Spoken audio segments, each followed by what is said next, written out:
sweeping through the United States. There was a man who was a high school teacher, a principal, faithful to his church, that became a victim of that epidemic and realized that his life here on earth was about to end. In 1937, William Cooper Rogers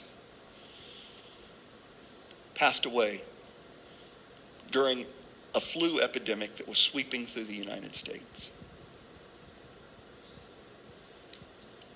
On his deathbed, William Cooper Rogers realized life was a marathon, it wasn't a sprint.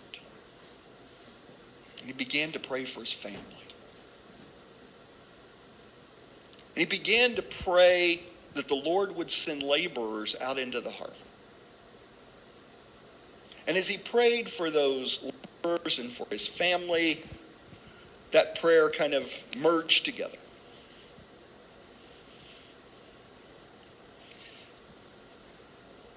Over 80 years later, Mr. Rogers' descendants have become pastors or missionaries 20 times over.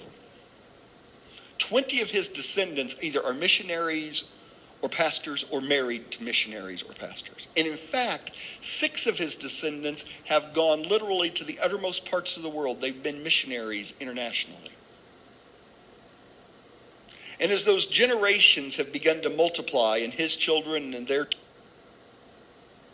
95% of those who have lived or living and are his descendants have been or currently are active in evangelical churches.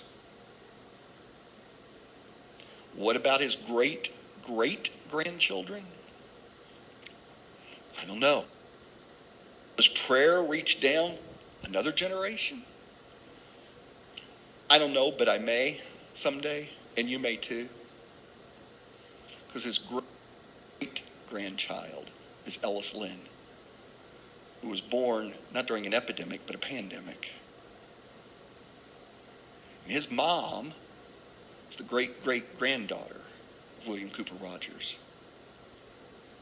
His mom has been to Indonesia and to Thailand, sharing the good news of Jesus Christ. And his dad, well, he ministers to us every day. His grandpa has been faithfully sharing the word of Christ in one church for decades in Madison, Mississippi.